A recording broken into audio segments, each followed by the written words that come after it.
అందరికీ నమస్కారం. ఇప్పుడే అందిన వార్త. హోంమంత్రిపై దాడి, వైసీపీ ఎంపీపీ ఘనకార్యం. ఈ విషయాలన్నీ తెలుసుకునే ముందు వీడియోని పూర్తిగా చూడండి. అప్పుడే మీకు పూర్తిగా అర్థమవుతుంది. అదేవిధంగా చాలామంది సబ్స్క్రైబ్ చేసుకోకుండా వీడియోని చూస్తున్నారు. దయచేసి సబ్స్క్రైబ్ చేసుకోండి. సబ్స్క్రైబ్ చేసుకోవడం వల్ల నేను చేసే ప్రతి వీడియో అప్డేట్ మీకు ముందుగానే నోటిఫికేషన్ రూపంలో వస్తుంది. అదేవిధంగా లైక్ చేయడం మర్చిపోతున్నారు. దయచేసి లైక్ చేయండి.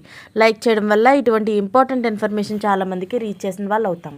ఇక లేట్ చేయకుండా వీడియోలోకి వెళ్ళిపోతాం. రాష్ట్ర హోంమంత్రి వంగలపూడి అనితపై వైసీపీకి చెందిన పొన్నలూరు ఎంపీపీ కొండబత్తిన మాధవ 3 ఏళ్ల క్రితం సోషల్ మీడియాలో పెట్టిన అసభ్య కామెంట్లు ఇప్పుడు వైరల్ అయ్యాయి.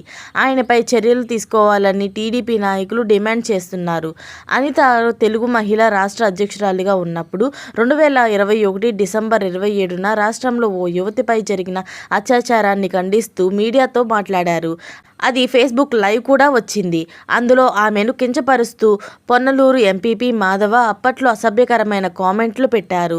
ఇప్పుడు అవి సోషల్ మీడియాలో చక్కర్లు కొడుతున్నాయి. ఎంపీపీపై వెంటనే కేసు నమోదు చేసి చర్యలు తీసుకోవాలని టీడీపీ నాయకులు, కార్యకర్తలు డిమాండ్ చేస్తున్నారు. ఈ విషయమై ఎంపీపీ మాధవ్ను విచారణ కోరగా తాను బాధ్యత కలిగిన పదవిలో ఉండి తన సామాజిక వర్గానికి చెందిన మహిళపై తప్పుగా కామెంట్ ఎందుకు పెడతానన్నారు. అప్పట్లో తన ఫోన్ నుంచి ఎవరైనా దాన్ని పెట్టి ఉంటారని, ఆ విషయం తనకు తెలియదని అన్నారు.